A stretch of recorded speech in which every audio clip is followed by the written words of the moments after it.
तानी ने मशाल को ऊंचा किया और उसकी लौ धीरे धीरे गुफा की दीवारों पर नाच रही थी और हर कदम के साथ एक अजीब सी सांसें रोक देने वाली फीलिंग आई। उसके सामने एक और दरवाजा था, लेकिन इस बार दरवाजे के दोनों तरफ कुछ अलग था।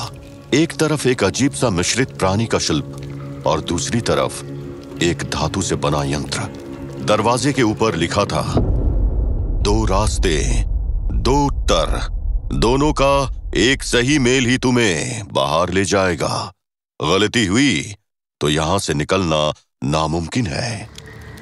2 पहेलियां, मतलब एक एक करके सुलझानी होगी। पर ये तो सही कॉम्बिनेशन मांग रहे हैं। गलती की तो फिर यहीं अटक जाऊंगी। मिश्रित प्राणी का शिल्प अजीब था। चेहरा शेर की तरह था, पर आंखें एक घूर रहे कौवे जैसी लग रही थी। पीठ पर गिरगिट के पंख बने हुए थे और पैर एक मछली के जैसे थे। नीचे लिखा था, जो अपने रूप के साथ रंग बदलता है और सब कुछ ग्रहण कर सकता है, वही तुम्हारे लिए रास्ता बनाएगा। ये तो कमाल है, शेर और कौवा एक साथ, ऊपर से गिरगिट के पंख और मछली के पैर। मतलब हर तरफ से मिला जुला कुछ तो छुपा है। रंग बदलने का क्लू दे रहे हैं। तानी ने मशाल की रोशनी पंखों पर डाली। जैसे ही रोशनी लगी, पंख क्लाइडोस्कोप की तरह रंग बदलने लगी, लेकिन सिर्फ एक रंग नीला ज्यादा चमक रहा था। समुंदर, तो ये प्राणी पानी से जुड़ा है और रंग बदलने का मतलब है ये प्राणी अपनी स्थिति के हिसाब से ढलता होगा। नीचे एक चक्र था जो रुका हुआ था, पर जैसे ही तानी ने अपने हाथ से उसके आसपास के पानी जैसा रंग वाले सिंबल्स को प्रेस किया, कुछ हुआ नहीं। तानी ने गौर किया कि उस जगह के ऊपर से अलग अलग कोण पर कुछ रोशनी की लकीरें आ रही थी। अलग अलग रंग क्रिएट करने के लिए मुझे क्या करना होगा? अगर मैं नीचे मौजूद पानी को इन किरणों पर फेंक कर देखूं तो? तानी का सोचना सही था। पानी की बूंदों से 1 सेकंड के लिए उन किरणों पर अलग अलग रंग बन रहे थे। कुछ समय बाद एक रोशनी की लकीर से नीली रोशनी चमकी और वहां की आकृतियां समतल हो गई। ओके, एक मिस्ट्री सुलझ गई। अब दूसरा। दूसरी तरफ एक यंत्र था। इसके अंदर धातु के घिसने वाले पुर्जे, एक छोटी घड़ी और एक नल जैसा छोटा हिस्सा था। उसके नीचे लिखा था, जो रुकते ही जीवन खत्म कर दे, उसका सही समय पर चलना जरूरी है, लेकिन चलने का राज खुद तुम्हारे सामने है। जो रुकने से सब खत्म और टाइम का जिक्र। घड़ी तो हो सकती है, पर ये मशीन का पूरा सेटअप कुछ और भी कह रहा है। स्टीम, शक्ल तो पुरानी स्टीम पावर्ड मशीन्स जैसी लग रही है। समझ गई, पानी डालने का क्लू है। पानी के बिना स्टीम कैसे बनेगी? यहाँ भी पानी ही जीवन का मूल है। उसने प्राणी वाले दरवाजे के पास एक पतला नाला देखा। तानी ने अपना रुमाल उस पानी में भिगोया और भाप की मशीन के ऊपर निचोड़ा। जैसे ही पानी यंत्र के अंदर गया, एक तेज भाप निकली और गियर्स तेज गति से चलने लगे। मशीन के अंदर एक बल्ब चमका और दरवाजा पूरा खुल गया। यस, दोनों रिडल्स निपट गए। दरवाजे के पीछे एक सुरंग थी जो सीधे ऊपर जा रही थी। गुफा के अंदर अब भी एक अजीब सा गर्जन हो रहा था, लेकिन तानी के सामने एक प्रकाश गोल था, जैसे जमीन का रास्ता दिख रहा था। ये टिक टिक की आवाज तो किसी घड़ी की तरह है। मुझे लगता है ये किसी काउंटडाउन की आवाज है। अब मुझे और नहीं जानना कि यहाँ रुककर क्या होगा। गुफा ब्लास्ट हो सकती है, बंद हो सकती है और न जाने क्या क्या। तानी ने मशाल को नीचे रखा और प्रकाश की तरफ ढूंढने लगी। गुफा के मुहाने पर उसे एक जोर का झटका लगा और उसने अपने आप को एक खुले मैदान में पाया। फाइनली बाहर आ गए, लेकिन ये तो शुरुआत लग रही है। असली टेस्ट अभी बाकी है। इधर सुखिया कृष की कहानी सुनकर घबरा गया, लेकिन उसके चेहरे पर अब भी भरोसा था। उसे लग रहा था कि किसी खास वजह से जादू से श्याम बाबू अपनी याददाश्त भूल गए हैं। कुछ समय में श्याम बाबू अपने आप ठीक हो जाएंगे। उसने अपना गमछा अपने कंधे पर रखा और बोला, श्याम बाबू, हम यहीं पास के सराय में रुकेंगे। वहां से आपको कुछ मदद मिल सकती है। गांव के लोग हमेशा आपका सम्मान करते हैं। बस आप अपने मन को शांत रखिए। कृष के अंदर एक अजीब सा असमंजस था। एक तरफ वो अपनी समझ और सच्चाई के बीच उलझा हुआ था और दूसरी तरफ सुखिया की बातों में एक विश्वास था। जो उसे आगे बढ़ने के लिए प्रेरित कर रहा था। सराय के अंदर का माहौल शोर से भरा था। अकेले कोने में बैठा कृष अपने ख्यालों में डूब गया था और सुखिया उसके लिए पानी लेकर आया। तभी कुछ शराबी लोग अपने मेज के पास से उठने लगे और कृष और सुखिया की तरफ देखने लगे। अरे भाइयों, ये देखो, विलायत से कोई बड़े साहब आए हैं अपने नए नखरे लेके। क्या बात है साहब, इतने अलबेले कपड़े पहन के गांव में के सराय में क्यों बैठे हो? कृष्ण ने उन्हें इग्नोर करने की कोशिश की, लेकिन एक शराबी ने उसके पास आके उसके कंधे को जोर से दबा दिया। साहब, गांव में आए हो तो एक एक चाम तो लगाओ, बाकी सब बाद में। मुझे परेशान मत करो, चुपचाप अपना काम करो। लेकिन शराबी और अकड़ गए। एक शराबी ने सुखिया को धक्का दिया और बोला, ये तुम्हारे साथ कौन है? क्या ये अंग्रेजों का कोई पिट्टू है या किसी शहर का अमीरजादा? ज्यादा मत बोल, ये अपने श्याम बाबू हैं। अभी ये कुछ परेशान है, अगर तुमने उनसे पंगा लिया ना तो अच्छा नहीं होगा। शराबी ये सुनते ही और भी मजाक उड़ाने लगे, लेकिन तभी सराय के बाहर से कुछ लोग दौड़ते हुए आए। अरे श्याम बाबू को परेशान कर रहे हो, हट जाओ यहाँ से। ये हमारे रखवाले हैं, इन्होंने हमेशा हमारी मदद की है। तुम लोग इन्हें परेशान करोगे तो पूरे गांव के साथ लड़ना पड़ेगा। शराबी गांव वालों की भीड़ देखकर पीछे हट गए और तेजी से वहां से निकल गए। गांव वाले कृष के पास आए और अपना सर झुकाकर बोलने लगे, श्याम बाबू, हमें माफ कर दीजिए, आपके साथ इस तरह की बदतमीजी का हमें बहुत अफसोस है। मैं बार बार बोल रहा हूँ, मेरा नाम श्याम नहीं है। तुम लोग मुझे गलत समझ रहे हो। छोड़िए श्याम बाबू, यहाँ की बातें आपको समझ आएगी नहीं। चलिए, मैं आपको आपकी रॉय चौधरी हवेली तक छोड़ देता हूँ।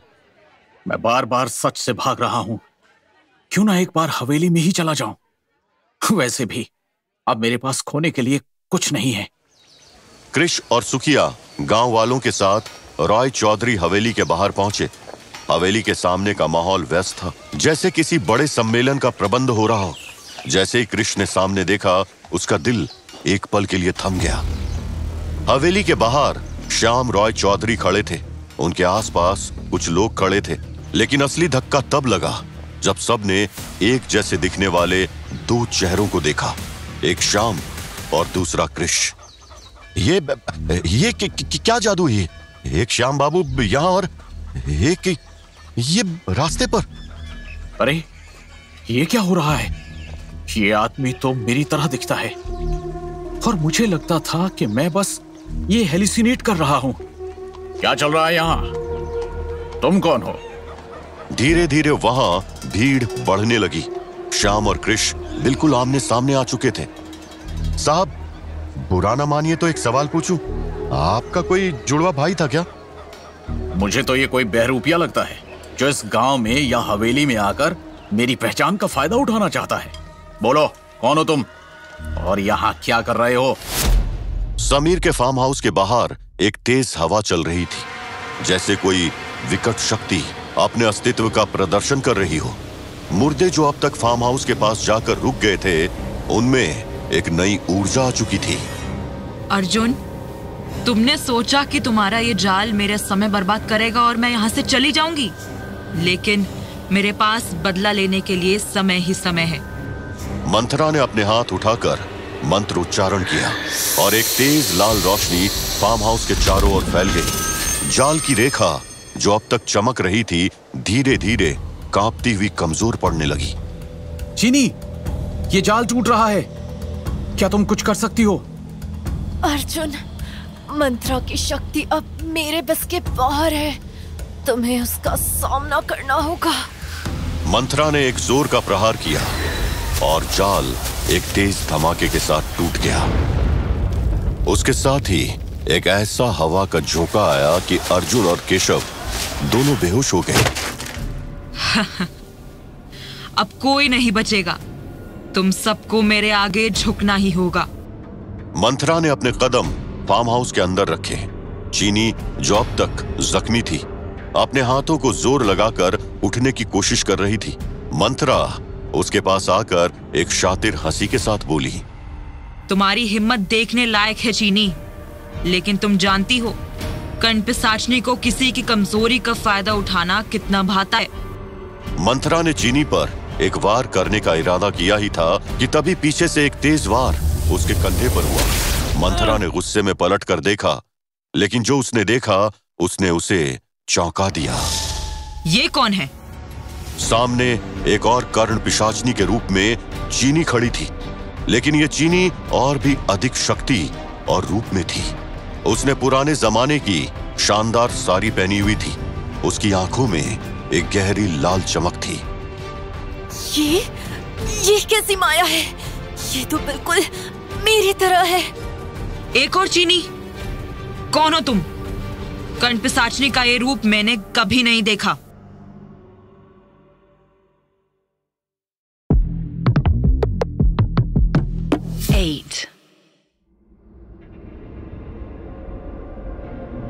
अचानक एक नई चीनी को देखकर सबके चेहरों पर कई सवाल उमड़ आए थे, लेकिन यह तो तय था कि चीनी जैसी दिखने वाली ये कर्ण पिशाचनी भी चीनी की तरफ थी। मंथरा पर उसके वार का कंपन काफी दूर तक महसूस किया जा सकता था। ये क्या भ्रम है? लगता है तूने मुझसे कुछ छुपा रखा है। एक मिनट, तुम सबके चेहरों से लग रहा है कि ये तुम्हारे लिए भी नहीं है। हाँ, ये हमारे लिए भी एक पहेली है, लेकिन अच्छी बात ये है कि ये तुम्हारे सर पड़ी है। ये शक्ति मुझे रोकने आई है। मैं कर्ण पिशाचनी हूँ, मुझे मिटाना इतना आसान नहीं। मंथरा के सामने एक प्रकाश प्रकट हुआ जिसमें चीनी का नया रूप दिखाई दिया। एक रूप जो शक्ति, तेज और पराक्रम का मिश्रण था। तुम्हारे नए रूप से मुझे डर लगना चाहिए।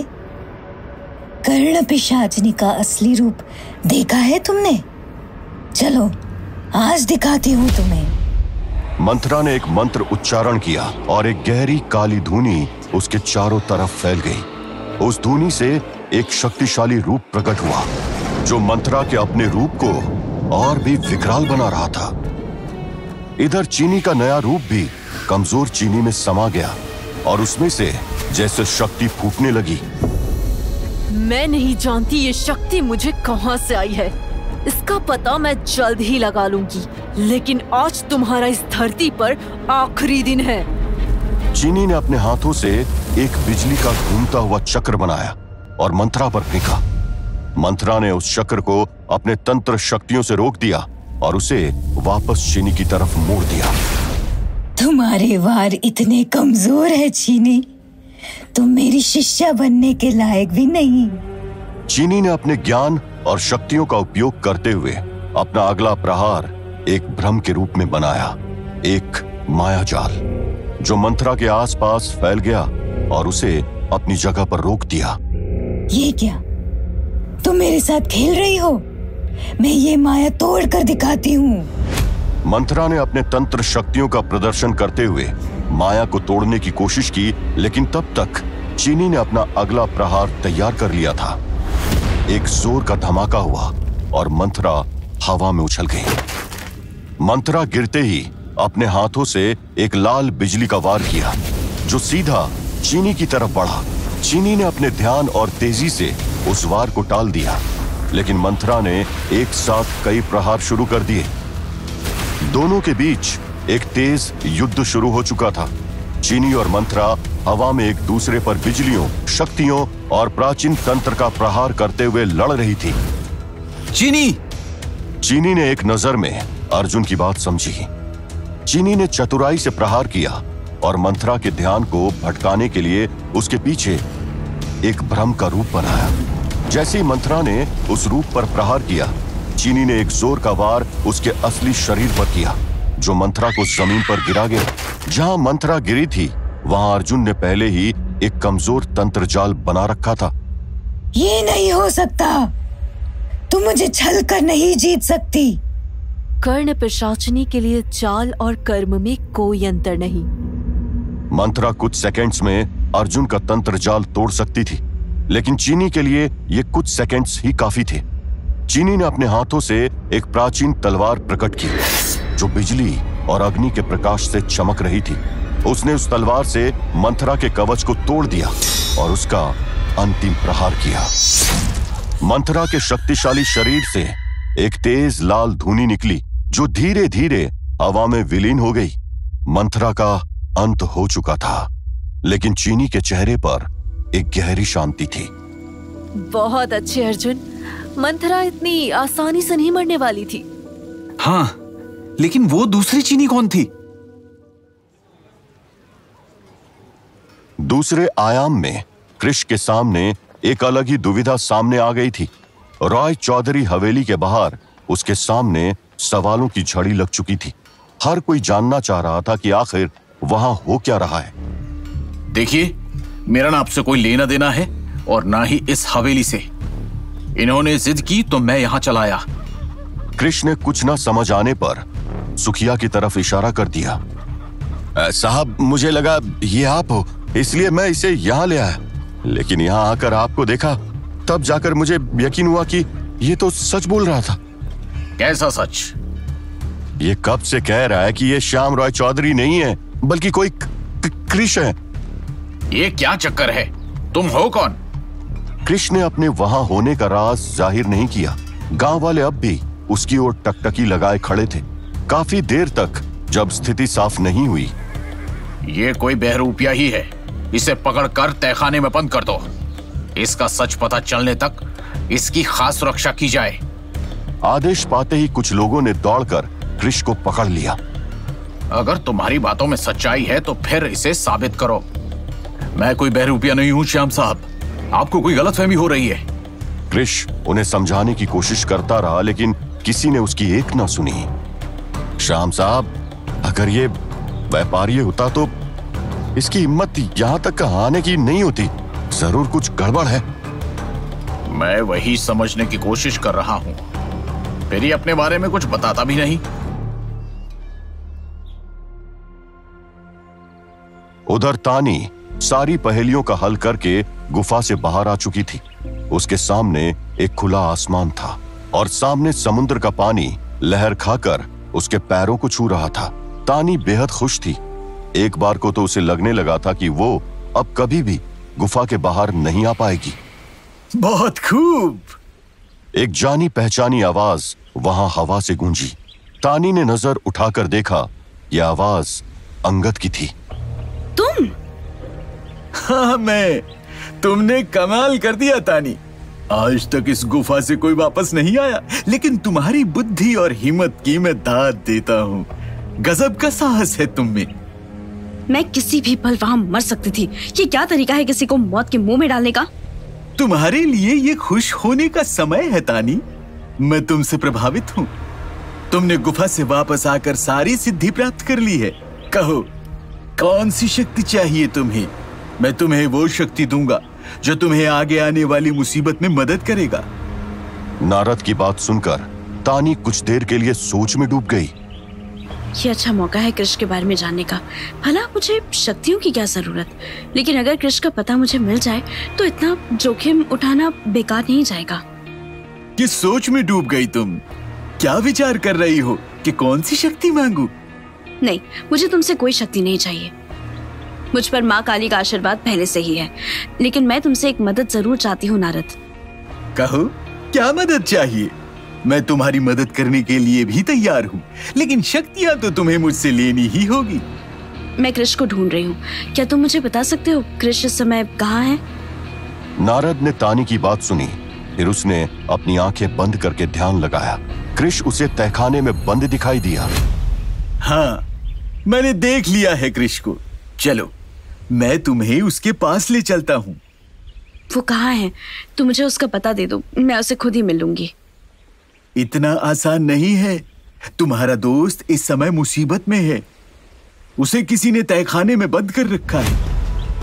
नारद ने जब तानी को ये बताया तो उसे झटका लगा। कृष्ण किसी मुसीबत में है ये जानकर वो डर गई थी। क्या? लेकिन उसे किसने बंदी बनाया? तुम खुद चलकर देख लो। नारद ने इतना कहा और फिर दोनों देखते ही देखते वहां से अदृश्य हो गए। नारद तानी को लेकर एक अजनबी जगह पर पहुंच चुका था। ये दरअसल वही जगह थी जहां तहखाने में कृष को रखा गया था। ये कौन सी जगह है नारद? ये श्याम रॉय चौधरी का तहखाना है तानी। यहीं पर तुम्हें कृष मिलेगा। यहाँ जरा सावधान रहना। नारद ने इतना कहा और फिर अपनी आंखें बंद कर कुछ मंत्र बुदबुदाने लगा। देखते ही देखते तहखाने की दीवारें हिलने लगी थी। ऐसा लग रहा था जैसे वहां भूकंप आ गया हो। दीवार और छत रेत की ढेर की तरह ढहने लगे थे। तहखाने में बैठे कृष ने यह मंजर देखा तो वो उठ खड़ा हुआ। उसकी निगरानी में खड़े पहरेदार वहां से भाग खड़े हुए। अरे कोई मुझे यहां से बाहर तो निकालो। छत टूट टूट कर गिर रही थी, जिसके डर से पहरेदार वहां से भागने लगे थे। तभी कृष ने देखा सामने से कोई आ रहा था। उसकी शक्ल कृष को दिखाई नहीं दे रही थी। तहखाने की छत, उसके सर के ठीक ऊपर की छत बुरी तरह क्षतिग्रस्त हो चुकी थी। वो कभी भी टूटकर उसके ऊपर गिर जाती। इससे पहले कि कृष के ऊपर छत टूटकर गिर जाती, किसी शक्ति ने उसे वहां से खींचकर बाहर निकाल लिया। कृष को समझ नहीं आया था कि एकाएक ही वहां क्या घटित हो गया है। श्याम रॉय चौधरी कुछ लोगों को लेकर वहां दौड़ते हुए आए। तहखाने में अब न तो कृष का और न ही वो रहस्यमय व्यक्ति जिसने उसकी मदद की थी। श्याम रॉय चौधरी के माथे पर पसीना साफ दिखाई दे रहा था।